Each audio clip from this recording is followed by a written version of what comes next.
қысқаша ақпараттық және мотивациялық подкаст дайындадық. Ерте бастап оқығанның оның әсері болмай қалмайды. Қазіргі біздің тапсырып жатқан ұбт негізі жаттанды форматта болады. Қазақстанның білім беру жүйесіндегі басты минус выгоранияға алып келеді, депрессия басталады. Кітапты бәрібір оқу керек. Мынау не деген сияқты андай элементарный сұрақтар болады. Ағылшын және дүниежүзі тарихы таңдайтын болсаңыз, онда маған енді мүлдем қажет болған жоқ. ұбт-ның беретін ең маңызды плюсы оқушылардың көп жіберетін қателігі, олар Тегін мәлімет болғандықтан ба, ішінде негізі қате информациялар бар. дүниежүзі тарихын наставниксіз оқу қиын. Сол мен кәдімгі удар тиді маған. 1-2 айдан кейін мысалы мен ойлап қалдым, басқа пән таңдасам ба екен деп. Өзіңнің білімің үшін, энергияң үшін инвестиция. Ақылы мектепке барған дұрыс деп ойлаймын. Адамдарда просто иллюзия, курс кәдімгідей оқытып береді деген сияқты. 11 сыныптың примерно күзінде IELTS тапсырған. Короче, анда түсінбейді оқушылар. Еще 140-тың бір плюсы бұл. Мен солай 1400 балды жібердім Назарбаев университетке. ұбт деген осы ма екен деді. Әрбірде мен ұбт үшін оқыдым негізі. Өзіңнің ойларыңмен жеке қалып, мен тиктоктың азартнигі болдым. Бүтіңіз дайындығыңыздан басым болып кетпесін. Қазақ тілі мен әдебиеті оңай ғой. Конечно, олар жоғары алады. Қатты секірудің де қажет жоқ. Шынымен де ол ұбт өмірдің соңы емес, бірақ ол Сен қаңтар ұбт-да аз алдың ба, наурыз ұбт-да аз алдың ба? Мысалы мен шынымды айтайын, 140-тың тарихын ешкімге совет берген жоқпын.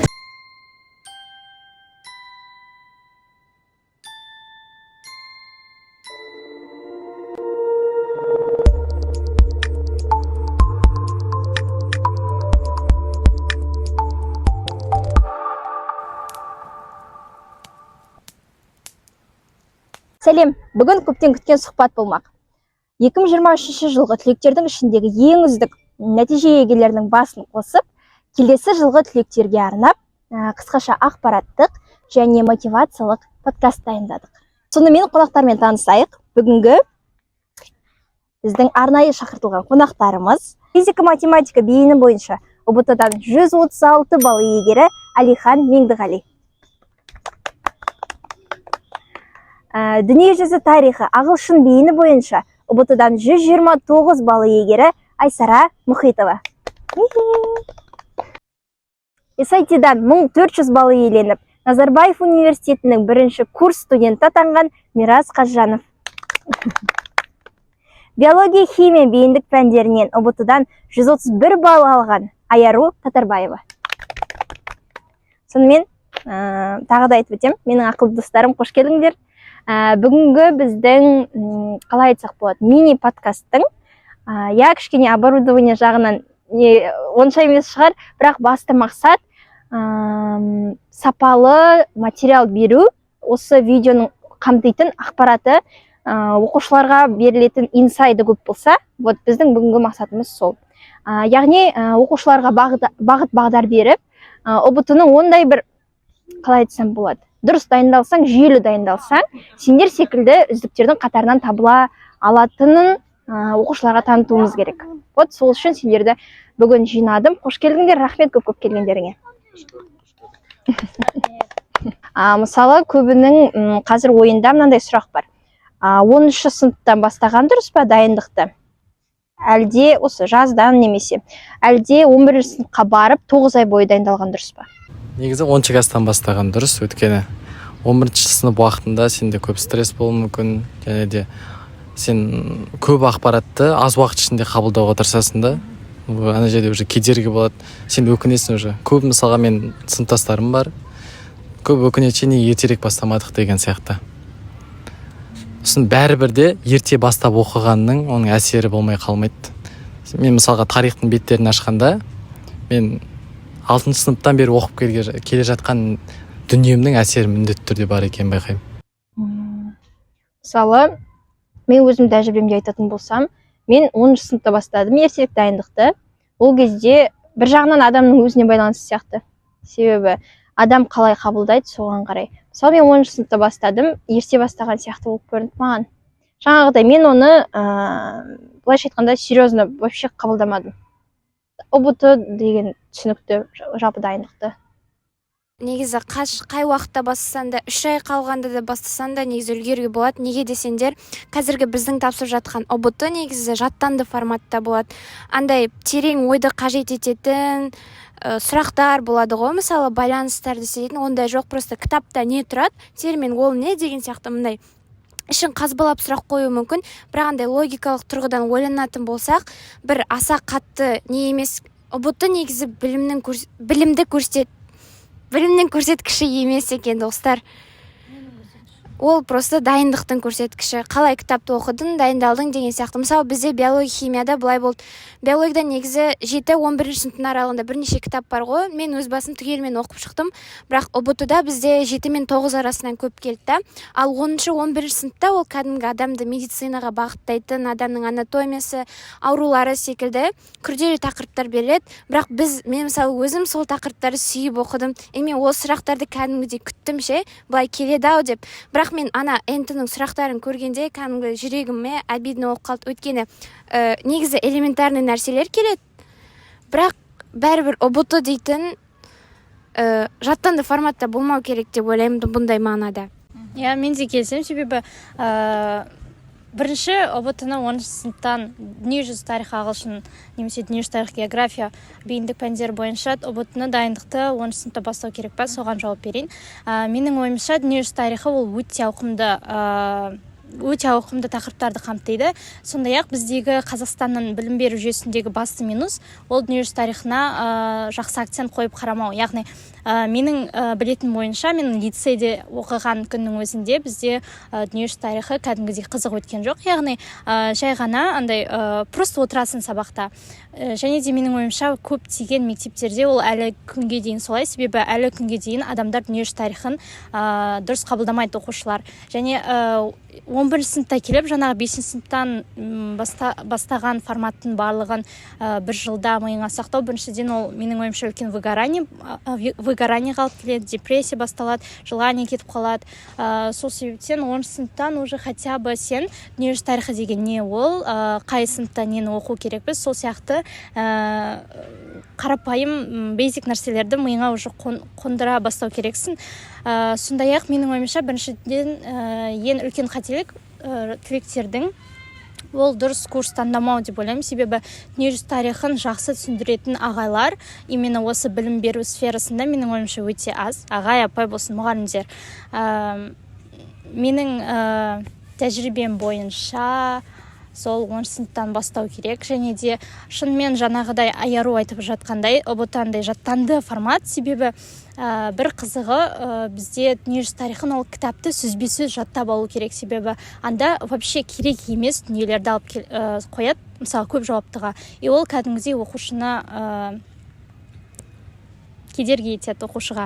Сол себептен сол жерде мен ойладым, то что дүниежүзі тарихында шынымен де маңызды құқықтық мемлекет деген сияқты тақырыптар келетін болар деп. Бірақ байқағаным бойынша андай тупойский просто бір какой-то жерден сұрақты қоя салады да, мысалы 3 жауап тұрма, үтірмен, да, типа соны алады қоя салады. Сол себептен кітапты бәрібір оқу керек. Бәрібір қандай курсқа бармасын, просто чисто базамен жаттау или нұсқа талдау деген сияқты.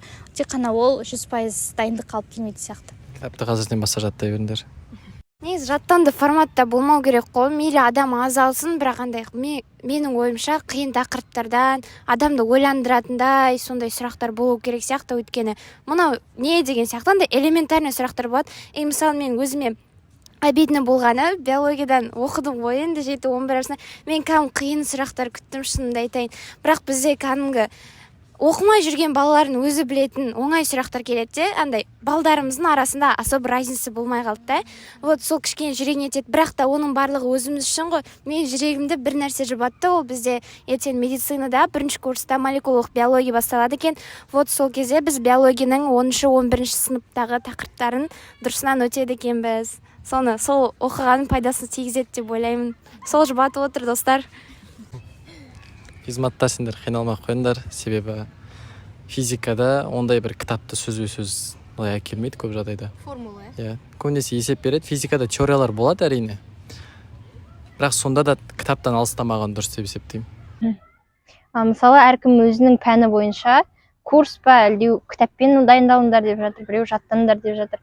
Ал Мирас, сен мысалы қандай бағытта дайындалдың? Мысалы, сенің дайындығың бізге қарағанда басқаша. Сенде ұбт емес, сенікі кішкене өзгеше форматта. Курсқа қатысу керек па? Сен қайда қатыстың мысалы? Мен бірінші ұбт туралы айтып кетейін. Мен негізі ұбт-ға көп дайындалған жоқпын мүлде. Өйткені мен SAT және IELTS тапсырдым Назарбаев университетке.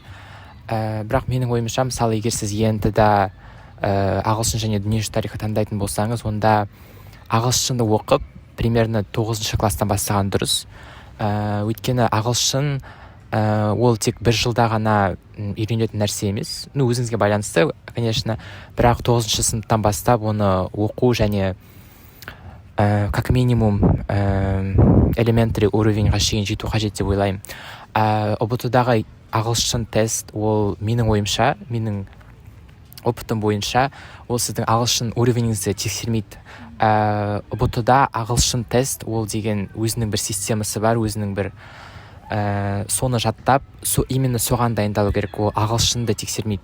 Сондықтан, мысалы, мен өзім ЕНТ тапсырған кезде өзімде былай жақсы уровень болса да, мен ағылшыннан ондай көп бал алған жоқпын. Даже менде IELTS мысалы 7 болса да, мен помню настоящий ЕНТ-да ағылшыннан 21 бал алып қалдым. SAT-ға келсек? SAT негізінде, егер сіз SAT тапсырсаңыз, оны ЕНТ-ға конвертировать етуге болады. SAT балдарын ЕНТ-дағы математикаға, математикалық сауаттылық және оқу сауаттылығына конвертировать етуге болады. Бірақ мен олай істеген жоқпын, өйткені маған ЕНТ мүлде қажет болған жоқ. SAT-ді мен Назарбаев университетке тапсырдым, маған ол керек болды. Онда максимальный балл 1600, 2 бөлімнен тұрады. Біріншісі математикалық сауаттылық, екіншісі writing және reading, яғни verbal деп айтады негізінде. Мен оған негізінде көбінесе өзім дайындалдым, бірақ бір ай ғана курсқа бардым, онлайн курс. Негізінде курсқа бару керек пе, бару керек емес пе десе, менің ойымша ол әр адамға байланысты. Себебі кейбір адамдар мысалы өздері дисциплина сақтай алады, кейбіреулері өздерінде мотивация болады, өздері оқи алады. Ондай болсаңыз, өзіңіз дайындалуға болады. Бірақ кейбір адамдар бар, мысалы, оларды біреу направлять ету керек болады, біреу олардың қателіктерін дұрыстау керек. Сондай кезде менің ойымша курсқа барған дұрыс. Дисциплина туралы әңгіме қозғайық. Жалпы сендер give up болғанда, қолдарыңды қол қосырғанда, өздеріңді қалай қайтадан жинап отырдыңдар? Выгорание деп жатыр мысалы. Менің ойымша, ұбт-ның осы бір жылдық ұбт-ның дайындалған түлекке ең маңызды нәрсе ұбт-ның беретін, ол адамда, яғни тәртіппен мінез қалыптасады. Өзің күнді мүмкін жоспарлайсың деген сияқты. Осындай мысалы, бүгін 7 сынып оқып бітіруім керек деген сияқты жоспарлар қоясың, және соның арқасында сен өзіңді тәрбиелейсің, яғни өзің мінезіңді соған тәрбиелейсің. И ұбт-ның беретін ең маңызды плюсы осы деп ойлаймын. Себебі мен ұбт-ға дейін онда ешқашан ондай жоспарлау деген сияқты дүниелерді вообще жақсы көрмейтін тұғынмын.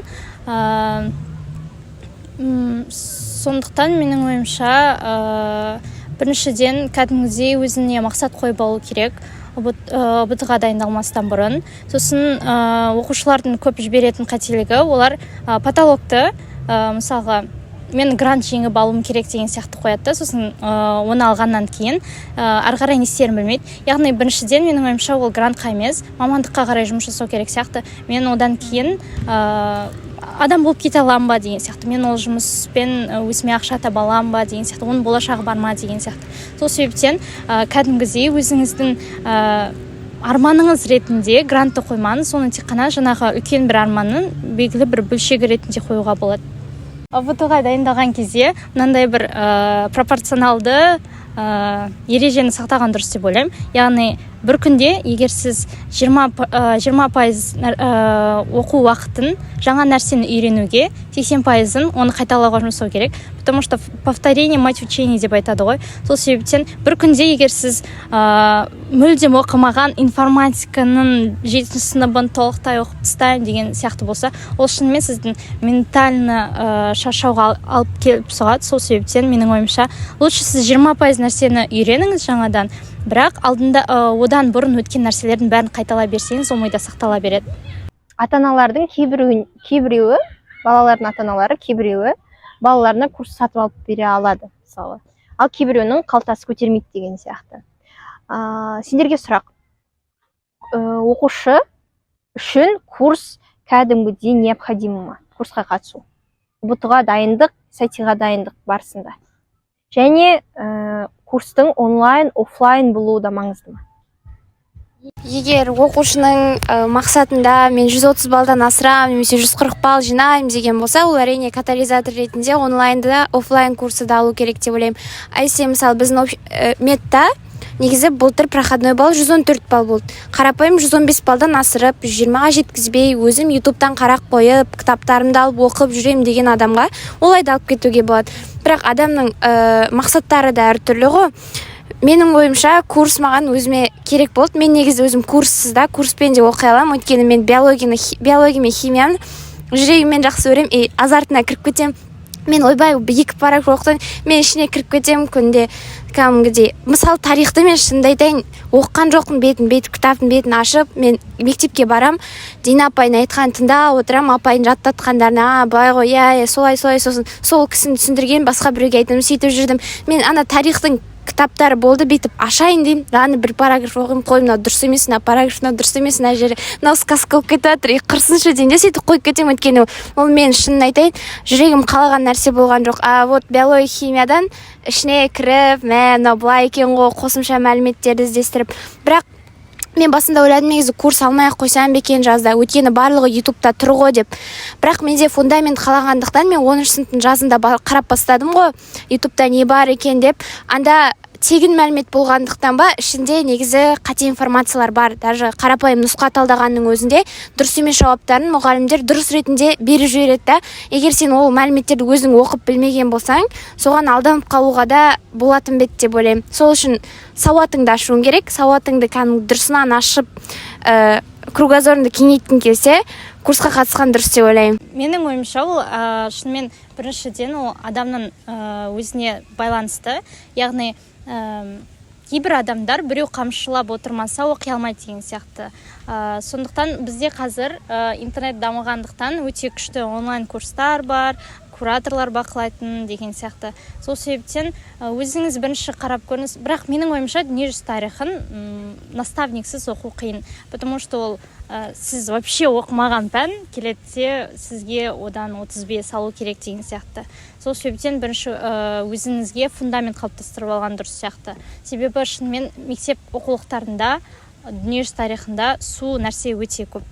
Сол себептен, ал оны дұрыс мұғалім тапсаңыз, ол сізге кәдімгі жүйелі түрде түсіндіріп, кәдімгідей қызық етіп көрсетеді. Мысалы, маған дүниежүзі тарихына дайындалған кезде мынау қалай деген сияқты көп қиындық болған жоқ, себебі мен мұғалімім күшті болды. Ал мен содан кейін онлайн курстарға да қатысып көрдім. Сол жақта оқыған оқушылармен менің дүниежүзі тарихын түсінуім арасында өте үлкен айырмашылық бар. Адамдар көбіне дүниежүзі тарихын просто жаттап оқиды, яғни жаттау керек. Цифра, ол цифрада не болды деген сияқты. Ал мен ол жақтағы оқиға бәрін жақсы түсінген болатынмын. Сол себептен, егер сіздің таңдау пәніңіз дүниежүзі тарихы ағылшын болса, онда курс алыңыз. Сосын айтамын, қандай жақсы курстар бар. Мысалы, бізде мектепте мынандай қысым болды, курсқа жібермеу деген сияқты. Айсара, Мирас, сендерде болды ма? Курсқа, ұбт-ға дайындыққа, қазір қателеспесем, мектеп пен ұбт-ның арасындағы жаңағыдай байланысты алып тастады. Мектеп үшін ұбт ешқандай рөл ойнамайды, маңызды емес. Сондықтан шығар мектептегі мұғалімдер оқушыларды сұранар кезде курстарына жібермей, ұбт-ға дайындалып отырғанда менің сабағымды оқы, немесе жаңағыдай госэкзаменға дайындал деген сияқты кейбір қысым болды ма сендерде? Менің ойымша, мен өзімнің тәжірибем бойынша айтатын болсам, мен онлайн курстар түрлі облыстардан әртүрлі оқушылар келеді.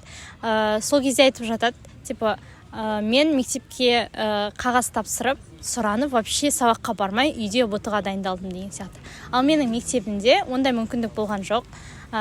Сол себептен менің ойымша частный школалардың, яғни тек қана ұбт-ға дайындайтын мектептердің ең бір үлкен плюсы ол басқа нәрселермен миыңды қатырмайды. Мысалы, жалпы мектепте әртүрлі іс-шаралар болады, семинар деген сияқты бәрін тығып қояды келіп саған. Сосын артық пәндер болады, д деген сияқты.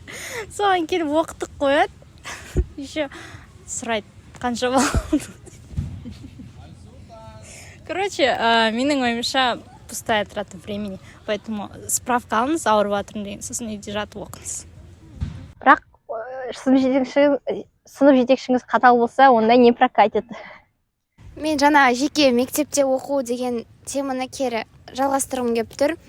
Мен негізі осыған дейін ойлайтынмын, 10-11 сыныпта оқушылар ұбт-ға дайындалу керек қой, не үшін оған керек емес пәндерді оқытады, күштетіп деген сияқты. Бірақ мен кеше 14 облыстан жиналған мықты оқушылармен кездесіп келдім ғой. Мен сол кезде түсіндім да, олардың тек қана ұбт-мен ғана шектеліп қалмағанын. Олар мысалы бір бейіндік пәннің патолог балдарын алып отырса да, олар барлық пәндерде мықты. Ол не обязательно ништің оқушылары емес, арамызда болған кәдімгі арасында қарапайым мектептен шыққан оқушылар да бар. Мен ішімнен шынымды айтайын қатты қызығып өттім. Түсіндім, кішкене биохимия шектеліп қалғанымды. Енді биохим сұрақтар болса жауап бере аламын, бірақ андай география, дүниежүзі тарихы деген сұрақтарды өзіміздің арамызда талқылап отырдық қой. Сол мен кәдімгі удар тиді маған. Және менің байқағаным 10-шы сыныпта профильный предмет таңдайды ғой уже. Сол кезде мысалы егер сіз биохим таңдасаңыз, онда сіздің сыныбыңызда уже физиканы алып тастайды автоматически. Мысалы біз биохим таңдаған кезде біз уже физиканы, географияны оқыған жоқпыз. Менің ойымша бұл дұрыс емес. Өйткені мен мысалы биохим таңдасам да бір-екі айдан кейін мысалы мен ойлап қалдым басқа пән таңдасам ба екен деп. Бірақ мен мысалы гуманитарный сыныпқа көшейін десем, мені көштірген жоқ. Өйткені сен географияны оқыған жоқсың деген сияқты 10-шы сыныптың 1-ші тоқсанында. Сондықтан менің ойымша бұл дұрыс емес. Өйткені 2 жыл ішінде оқушының профильный таңдау пәні өзгеруі мүмкін. Және өзгерген кезде ол өз сыныбын өзгерте алмайды. Толығымен ұбт-ға дайындайтын, сені көп ештеңеге алаңдатпайтын, уақытымен сергітіп отыратын ақылы мектепке көшкен дұрыс па? Әлде жай мектепте қалып, ақша төлей отырып, курстарға қатысып, осы екі жүкті алып жүрген дұрыс па? Ақысына тұрса, егер ақылы мектепте қалған, ақылы мектепке барған дұрыс. Ол жағынан ақшаны аяу. Ол да өткені өзіңнің білімің үшін, энергияң үшін инвестиция. Сосын жай мектепте оқушылардың ұбт-ға деген қызығушылығы, сабаққа деген қызығушылығы мен оқыған мектептерде ондай көп болған жоқ, шынымды айтатын болсам. Сосын ортаны таңдаған кезде, жақсы орта қалыптастырған кезде менің ойымша ақылы мектепке барған дұрыс деп ойлаймын. Өйткені адам ақы төлеп отырған жерде ол бәрібір білім алуға өзін күштеп отырады. Сосын достармен андай тілдесесің ғой, әңгіме айтып, сол кезде андай мышлениеңді дамытуға көмектеседі. Орта үшін баруға болады негізі. Негізі адам өзі таңдау берілген жерде, екі таңдалған жерде нағыз жүрегі қалап баратса істейді. Бірақ бір түртіп өтетін жайт, сапалы білім алу, жақсы оқушы үздік нәтижеге иелену, ол мекен мезгіл таңдамайтын нәрсе, иә? Иә? Солай ғой. Әрине деп Қара, үздік нәтиже иеленіп, сапалы білім алып, өзіңді сондай биік шыңдарды бағындыратын деңгейге жеткізу үшін оқушы, түсінесің бе? Сондай білім мекен мезгілді таңдамайды. Әрине. Просто андай да, мысалы сөйтіп сұрайтын оқушылар көбінде андай иллюзия болады, то что частный мектептерде оқытады деген сияқты. Бірақ ешкім сен аузына шайнап, оны не істемейді. Бәрі жұту өзінің міндетін да. И поэтому сен мысалы дым оқымай, мысалы үшке оқып жүрсің, дым қақпайсың биохимнан. И адамдарда просто иллюзия, курс кәдімгідей оқытып береді деген сияқты. Бәрі еңбектің бәрі өзіңнен шығатын нәрсе. Барлық нәрсе еңбекте жатыр негізі. Бізде арамызда 2 IELTS тапсырған оқушылар бар. Айсара мен Мирас. Мирастың IELTS көрсеткіші 6-5, ой, кешірім өтінемін. Мирастың IELTS көрсеткіші 7, Айсараның IELTS көрсеткіші 6-5. Сіздер қалай дайындалдыңыздар? ДЖТ ағылшынның қандай бағыттары бар тағы? Ағылшын география таңдайтын оқушыларға, яғни ағылшыннан 45-тен 45 алу үшін IELTS міндетті ме? Себебі менің білуімше IELTS ол ақылы. Иә, достар. Мен өзімнің тәжірибем туралы айтайын. ДЖТ ағылшын немесе география ағылшын бейіндік пәндеріне қалай дайындалу керек? Біріншіден, 2024 жылғы түлектер өте везучий. Неге? Себебі бізде жаңа заң қабылданды. Яғни IELTS сертификаттары 5-тен 0-ден бастап ұбт балдарына ауысады. Осы жағынан ол өте ұтымды деп ойлаймын. Менің бергім келген кеңес ол IELTS тапсырыңыз. Себебі сіз IELTS-ы просто так тапсыра салмайсыз, сіз бәрібір дайындаласыз ғой. Поэтому сізде қазір уақыт бар. Сіз қазірден бастап, мысалға апрель, сәуір айына дейін дайындалсаңыз, негізі рисковать етпей қойған дұрыс. Қазір, егер сіздің ағылшын уровеніңіз pre-intermediate болса, төмен A2 мен B1-ның арасында болса, IELTS тапсырыңыз. Себебі менің жалпы дайындықтағы уровенім сондай болды, яғни A2 мен B1 арасында болды. Сол себептен сіз по-любому 6-тан 0 аласыз. Тіпті IELTS-ға дайындалмай келетіндер, шамалы дайындалып келетіндердің өзі 5-тен 0 алады. Ал қазір сіздерде 5-тен 0-ді ұбт балына ауыстыруға мүмкіндік бар. Сол себептен, ал жаңағыдай Мирас айтып кеткендей, ұбт-дағы ағылшынның форматы вообще біртүрлі, андай көбіне грамматикаға негізделген, соның ішінде андай тупойский нәрселер сұрайды, короче. Ал былай дайындаламын десеңіз, енді уровень жетпей жатып, ағылшын таңдайтындар не түсінбеймін, бірақ егер солай дайындалам деп отырсаңыз, онда менің ойымша 140-тың ағылшынына қатысқаныңыз жөн деп ойлаймын. Себебі маған 140-та сол ағылшын ұнады. Шынымен Ажар апай күшті түсіндіреді, шынымен де. Анда кәдімгідей жақсы жоғарғы көрсеткіштер бар. Және де ұбт-дағы ағылшынды оның барлығын кітаптан алады. Яғни аспект пен экшн артындағы ережелерді просто жаттап алу керек. Тіпті содан қойып, сұрақтарды содан қоятындар да бар. Так что егер сіздің шынымен жаңағыдай айтқандай уровеніңіз B1-ға дейін жетсе, онда IELTS тапсырыңыз, дайындалыңыз, жақсы курстар іздеңіз. Негізінде менің ойымша, егер материалды жағынан IELTS тапсыра алатын болсаңыз, онда тапсырған дұрыс деп ойлаймын. ұбт-да ағылшынның форматы ол сіздің ағылшын деңгейіңізді тексермейді, және тіпті ағылшынды көп білетіндер максимальный балл жинай алмайды. Егер сіз IELTS-тан 6 балл уже жинасаңыз сізге максимальный балл береді. Ал менің ойымша IELTS-тан 6 балл жинау негізі ондай қатты қиын емес деп ойлаймын. Егер сізде pre-intermediate болса, сіз былай оп-оңай смело прям жинай аласыз 6 баллды. Мен өзім оған офлайн курспен дайындалдым. Ол тоже адамға байланысты деп ойлаймын. Кейбіреулері офлайн курс, кейбіреулері өздері дайындалады.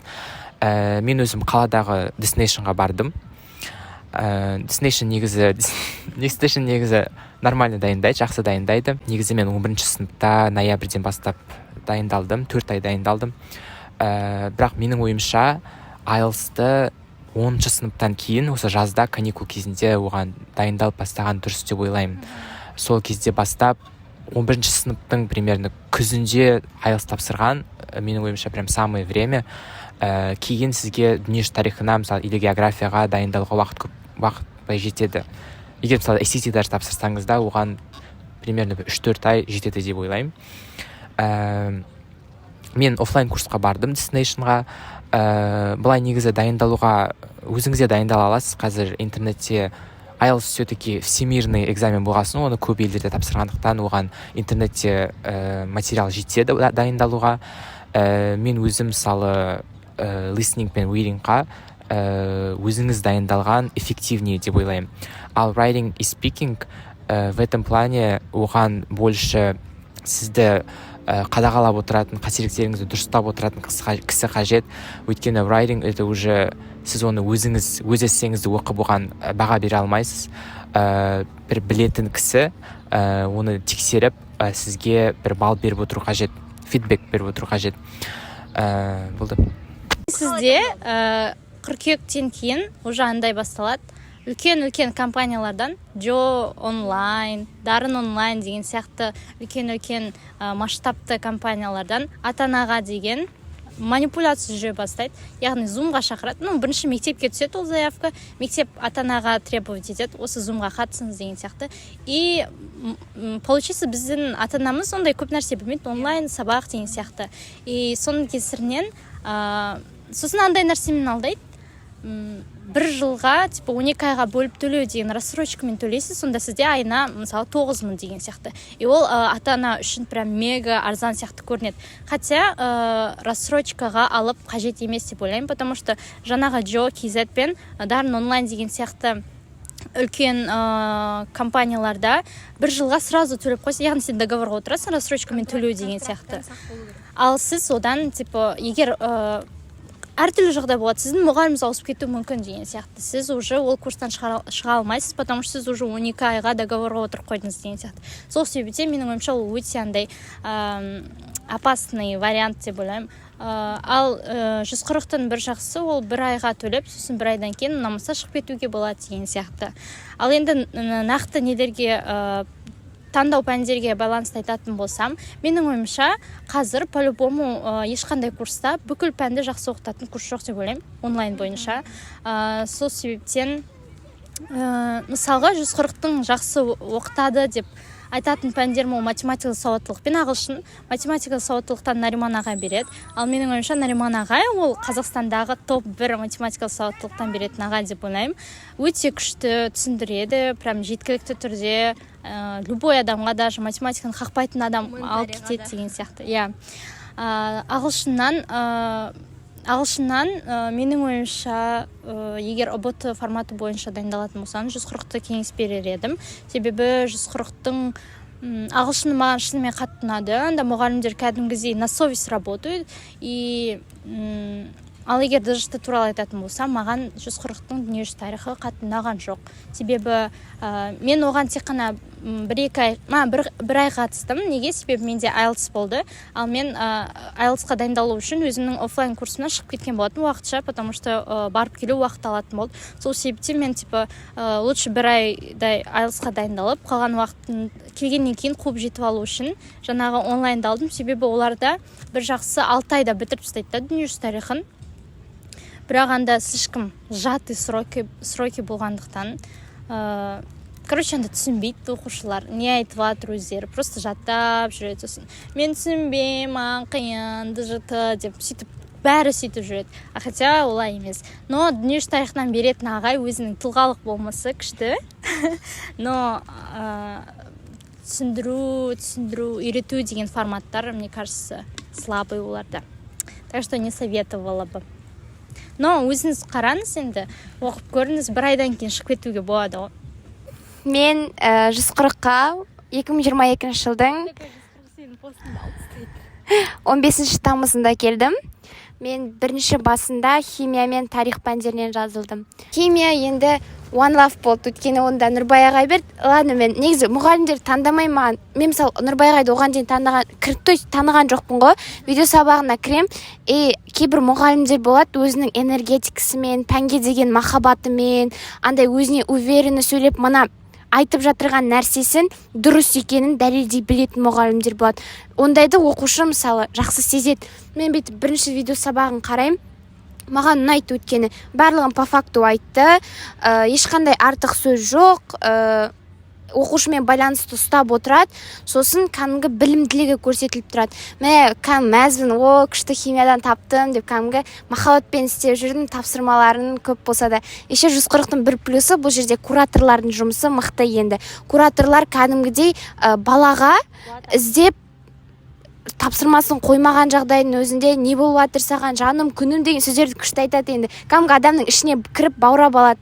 Сосын қаталдықтар да мықты, кураторлар жұмыстарын мықты жасайды. Бірақ молодец. Ал бірақ тарихқа қатыстым, вот тарихты мен тоже советовать етпейтін едім. Өйткені тарихты шынымды айтайын, мен видео сабақтарына кірдім ғой, андай скучно, иә.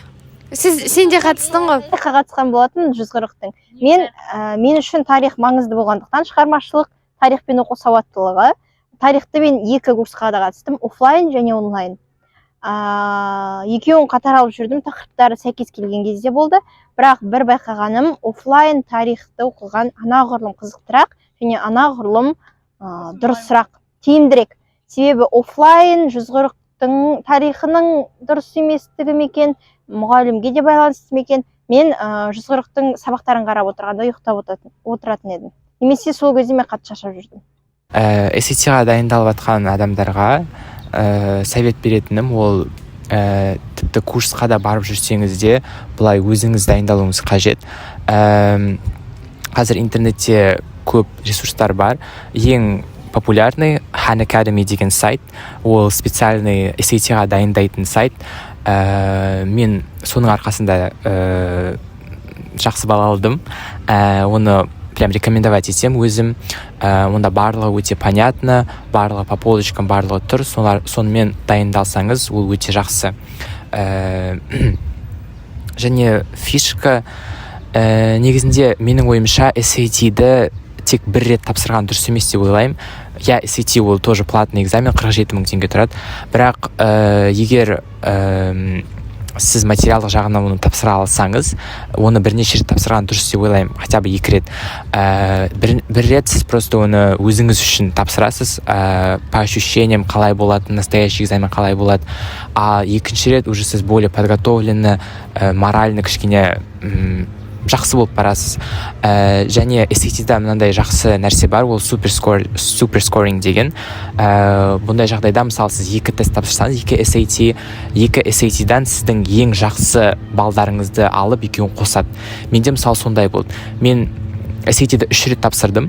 Екінші SAT-ден мен 1350 жинадым. Үшінші SAT-ден мен 1390 жинадым. Екеуінің самый лучший результаттарын қосқанда менде общий 1400 шықты. Мен солай 1400 балды жібердім Назарбаев университетке. Бұл менің ойымша өте жақсы осы SAT-дің бір несі, плюсы.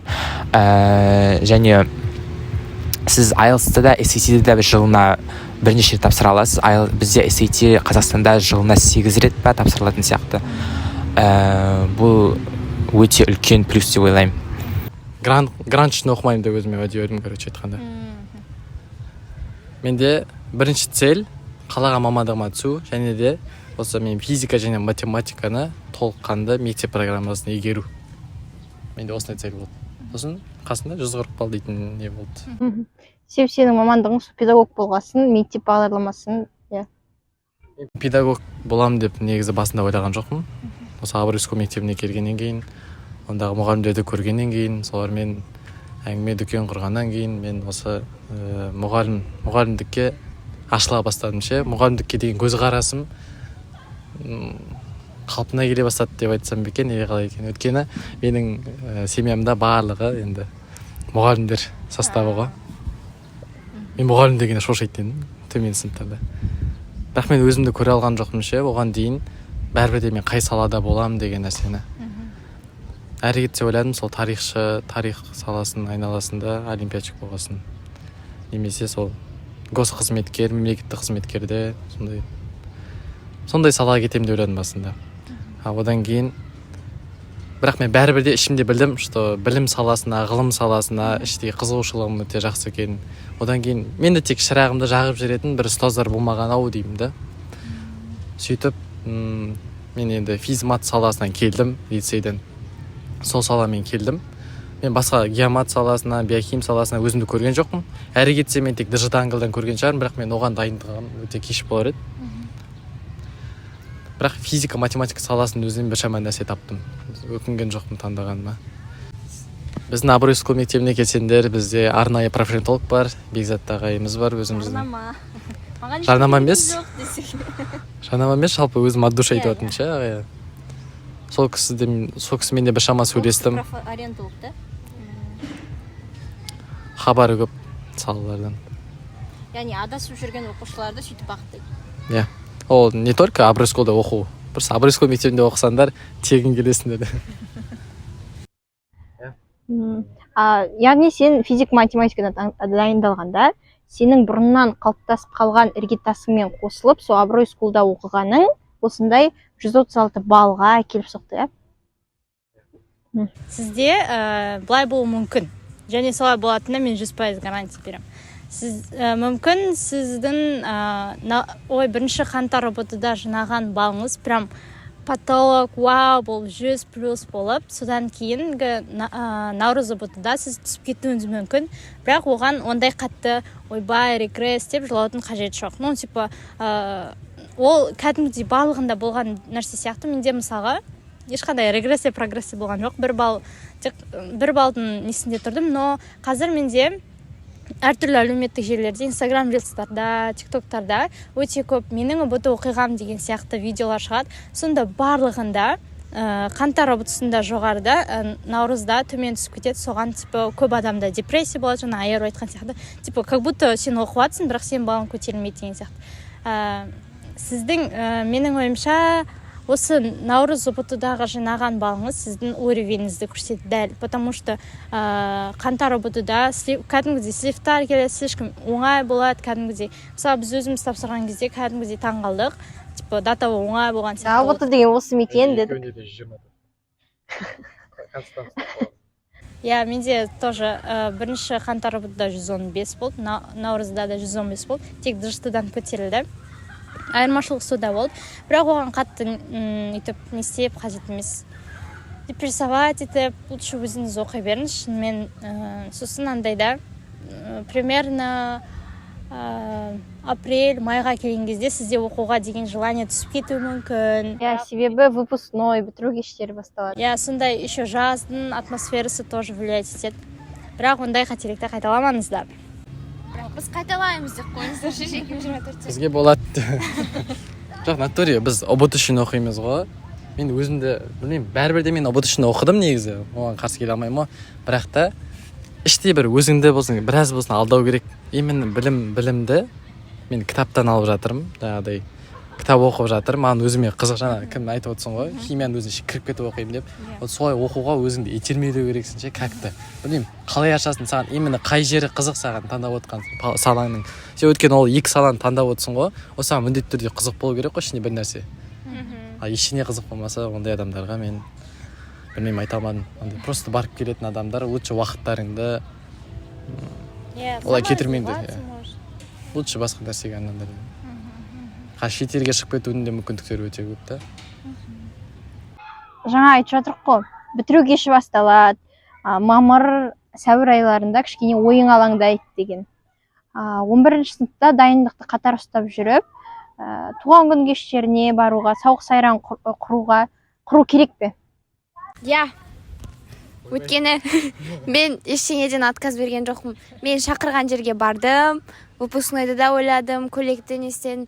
Просто махаббат болу керек ше, пәніңе деген. Сол уақытта андай бәрі беті по полочкам күшті реттеліп кетеді. Анда да бар, өйткені тек сабақ оқи берсең, мына өмірден құр қалатындайсың да.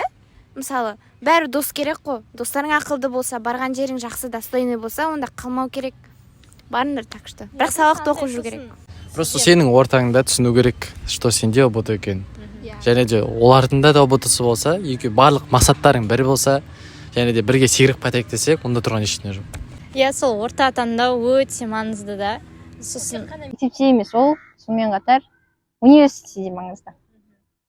Сол себептен өзіңізге уже типа адамдардың арасынан фильтровать етіп үйрену керек та. Потому что менің ойымша адамның мақсаты ол пайдалы бола білу керек. Яғни біріншіден ол сізге пайдалы бола білу керек, және сіз оған. Яғни араңызда андай алмасу жүру керек та.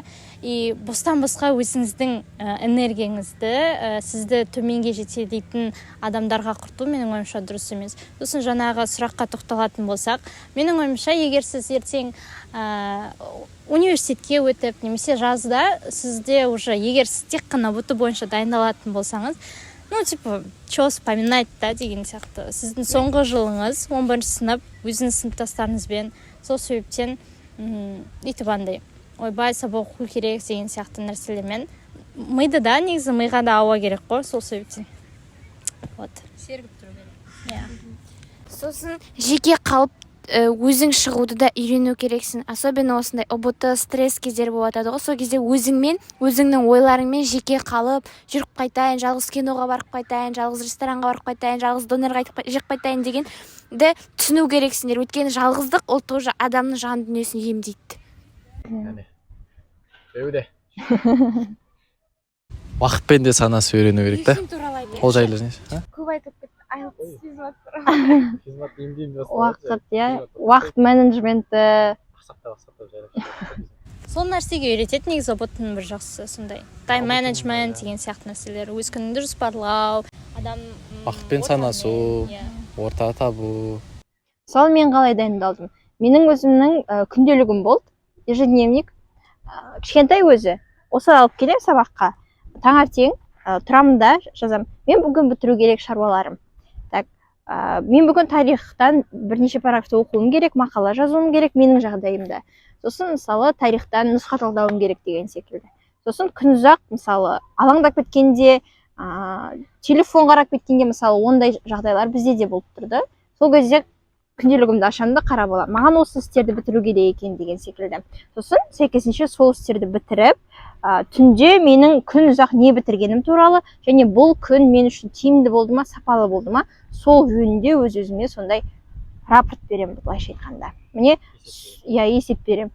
Сол жаңағыдай сондай вариантты да қарастырып көру керек. Егер сіз үшін сондай өз-өзіңе есеп беру деген дайындық нұсқасы жақын болса. Мен де өзім мүлдем жоспар құратын адам емеспін. Менің уақытым өзімді бүйтіп уақытқа никогда байлағым келмейтін еді ше. Осы ұбт маған сол нәрсені үйретті. Соның өзінде де мен андай уақытқа бағынғым келмейтін уақыт, осындай уақытта мынаны бітіруім керек дегенге. Либо тақалғанда істеймін, либо сол ойда істеймін. Сондай болдым. Сол бір жана түзелді. Бәрі қандай болса да. Мысалы әлеуметтік желілер бізді дайындықтан алаңдатты. Сендерде сондай болды ма? Мысалы алаңдатты ғой, Мысалы мен өз басым әлеуметтік желілерді кетіп тастаған уақытым болды. Бірақ мен үшін өзімнің платформамды, блогингімді дамыту маңызды болғандықтан мен жазып алып жүрдім. Бірақ соның өзінде де мен үшін шынымды айтайын, мойындайын, былайша айтқанда Reels, Shorts болсын, TikTok жоқ. Соның өзінде Reels пен Shorts кейде өзімнің уақыттарымды алып кетіп жүрді мысалы. Сендерде сондай жағдай болды ма? Және әлеуметтік желілерден өз-өзіңді толықтай изоляциялау түлек үшін маңызды ма? Негізі менің ойымша жалпы ұбт уақытында емес, негізі әлеуметтік желілердің мен TikTok'ты мүлдем пайдалы деп айта алмаймын. Анда пайдалы контенттерді қарайын десең де, мынандай ғой, мысалы биологиялық тұрғыдан айтатын болсақ, адам қысқа видеоларды қарайды ғой.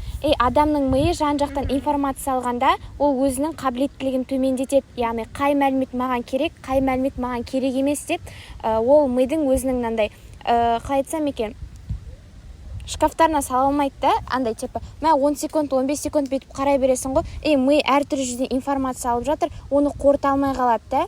Ол сенің бүкіл зейініңді алып тастайды. Мысалы, сабақты полностью 100% қабылдай алмайсың деген сияқты. Мен өзім сондай болдым. Мен TikTok-тың азартнигі болдым. Мен TikTok-ты жаздым. Өзім түсірмейтін едім, бірақ ол кезде. Бірақ маған ұнайтын еді адамдардың историясын оқыған, 15 секундтық видеолар шығады, соларды листать етіп отырған ұнайтын. Мен жаман қарайтынмын. Мен ұбт кезінде қарап жүрдім еше. Сосын ойландым, давай кетіріп көрейінші, что-то уақытым көп кетіп жатыр, маған ұнап тұрған жоқ мына деп. Өйткені андай Instagram маған больше ұнайды. Неге? Өйткені Instagramда адамдар көбін өзі идеально қылып көрсетеді ғой, сыртынан қызығасың ғой, мені ақылы қандай, сөйлеуі қандай, не деген сияқты. Сосын мен TikTok-ты кетіртсем, миым кәдімгідей демалып қалды, шынымды айтайын. Сосын солай. Ал Instagramды мен енді ол менің махаббатым, мен онда контентімді бір күнде бәленбай история салып, енді олардың пайдасы болса, по идее алып қалуға болады. Сосын мен блогерлерден отписаться етсем, өйткені бұрын балалықпен бәленбай блогерға тіркеліп алғам, бірақ кішкене есейе келе, олардың менің өмірімде маңызы жоқ екенін түсіндім. Вообще бостамыз сол уақытымыз. Слив туралы айтайықшы. Сливқа сену керек пе жоқ па?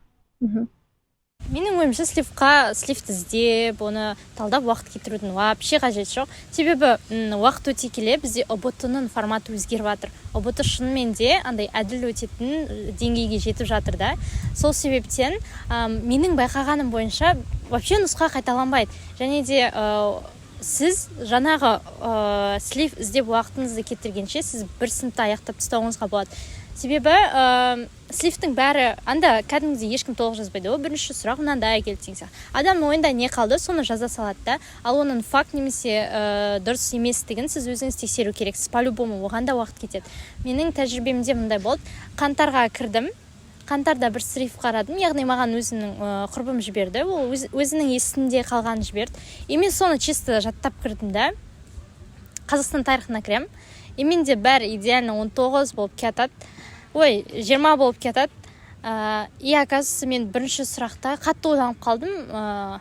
Ұмытып қалдым қандай сұрақ екенін. Бірақ өзім уверен болдым, что менің таңдаған жауабым дұрыс деп. Но мен жаңағы слифті есіме түсірдім де, слифті ол басқаша не істеген. Ал өзі ол қыз 20 балл алды. Сосын оныкі мен белгіледім. Оказывается, ол қате екен. Мен өзім изначально қараған вариантым дұрыс болды. Сол себептен оның по-любому дұрыс еместігіне тексересіз ол слифті. Еще ол қайталанбайды деген сияқты. Лучше оның орнына жаңағы кітабыңызды алып оқи беріңіз. Сосын жаңағы андай нәрселер шығады. Соңына қарай Қазақстан тарихынан сұрақтардың бәрі мына кітаптан келіп жатыр, осы кітапты оқыңдар деген сияқты нелер шығады. Ол кезде оққан дұрыс негізі.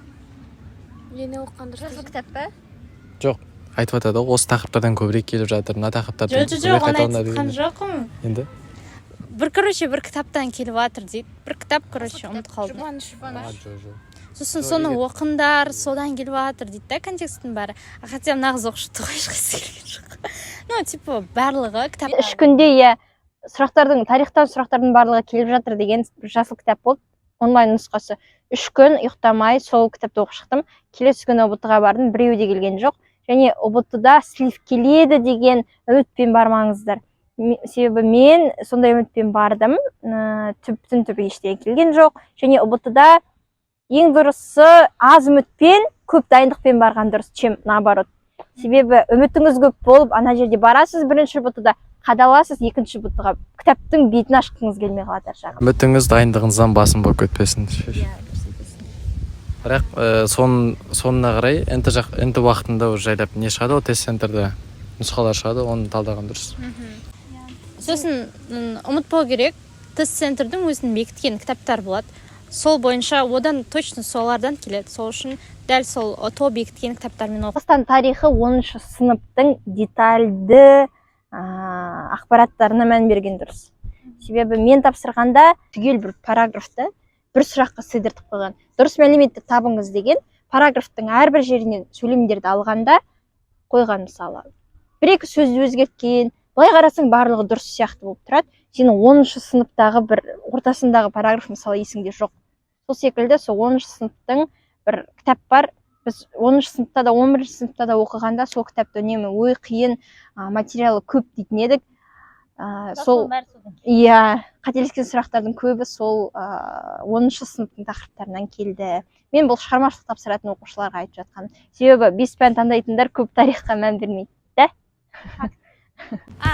Бір факт айтып кетейін, бүгін бізде 4-ші тамыз, ертең бізде сағат 12-де гранттың жауабы шығады. Біз сол үшінде so emotional болып отырмыз. Сосын тағы да кеңес айтқым келіп тұр. Именно өзара жарысу жағынан. Көп естимін андай нәрсені. Қазақ тілі мен әдебиеті оңай ғой, конечно, олар жоғары алады деген сияқты нәрселер естимін. Хотя менің ойымша біреудің еңбегін обесценивать етудің ешқандай қажеті жоқ. Дәл солай, мысалы, физмат оңай, физматтан 70 балл алсаң грантқа түсесің деген сияқты дүниелер, ол вообще дұрыс емес. Андай ғой, просто біреудің патологы біреуге плинтус дейді ғой. Вот. Сол үшін сосын андай просто мысалға Айару 139 алды да, мен бір оқушы ретінде, мен 139 алғым келеді деген сияқты. Хотя мен оған уже морально да, физически да күшім жоқ. И менің вообще нем оған жетпейтін болса, егер өз-өзіңізді қинап, мысалы, бір жұма қалған кезде өз-өзіңізді қинап, нағылудың қажеті жоқ, короче. егер өзіңіздің балыңыз грантыңызға жетіп тұрса, соған қанағат етіп, өзіңіздің бағыттағы оқушылармен жарысыңыз, нежели там химбиомен или физматпен деген сияқты. Вот. Здравый конкуренция жақсы, иә. Бізде болды класста. Осында өзіңнен андай жоғары адамдарға жаңағыдай қатты секірудің де қажет жоқ. Немесе өзіңе тым қатты андай үлкен не беріп қоюдың да, үлкен мақсат қойып жіберудің де қатты қажет жоқ ше, аз уақыт ішінде. Егер сенің қалай, егер даттау невозможно болады ғой. Оған олай қатты кетіп қалудың да қажет жоқ. Ой, қалай, ақылға сиятындай, яғни кішігірім мақсат ретінде мен осы балды бағындыруым керек осындай уақыт ішінде деп, жүйелі дайындықпен, және де жаңағыдай жақсы конкуренттеріңіз болса, сіздің салаңызда сізді қалай айтсам, яғни мақсаттарыңыз бір оқушылар болатын болса, онда бірге не істеуге, бірге дайындау жеңіл болады. Иә. ұбт-ның балын өмірдің мәні ретінде алып қоюға болмайды. Ең бастысы мамандық таңдағанда жақсы маман иесі болам, біреуге пайдам тиеді, мен де біреуге пайдалы болам деген мақсатта таңдаған дұрыс деп ойлаймын. Короче, ұбт-ның балы маңызды емес екен. Мен жоғарыда алып көрдім, төменде алып көрдім, сол үшін айтып отырмын. Қандай екеуінде де сезім бірдей болады бәрібір. Вот ауыр кетті да. 100 алсам мен шынымды айтайын, медицинаға грантқа түсе алмайтын едім да.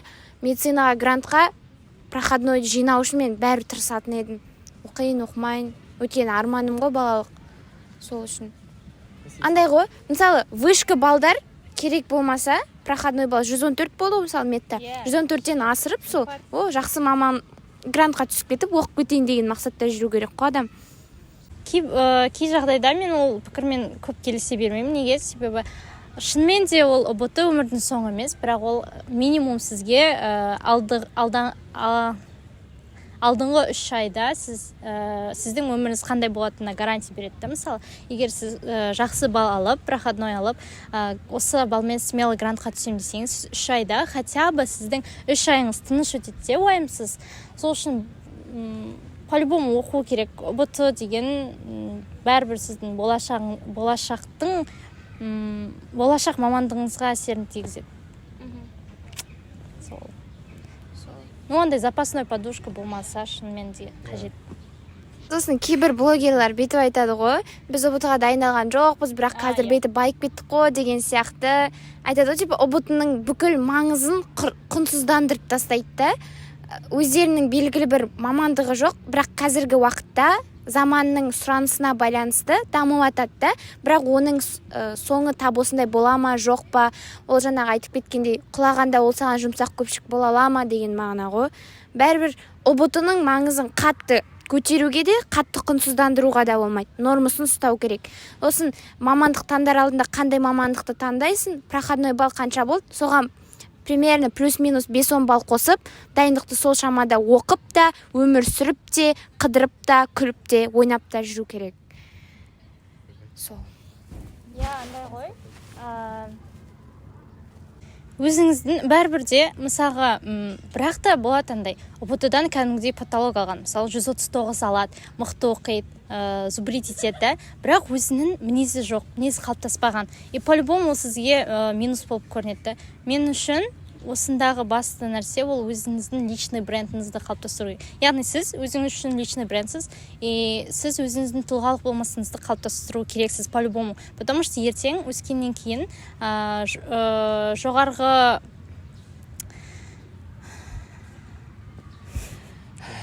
рухани жағынан да өзіңді қалыптастыру керексің, бәрбірде ертең сізге дос табуға сіздің ұбт балыңыз көмектеспейді, сізге связь табуға ұбт балыңыз көмектеспейді. Сіз өзіңіздің мінезіңіз арқылы өсесіз. Сол себептен осында қатты, жаңағыда айтып кеткенде ұбт-ны қатты көтеруге де болмайды, оны құнсыздандыруға да болмайды.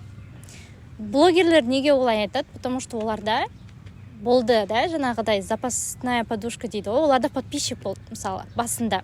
Оларда вайн сияқты нәрселермен ол өз-өзін дамыта алады.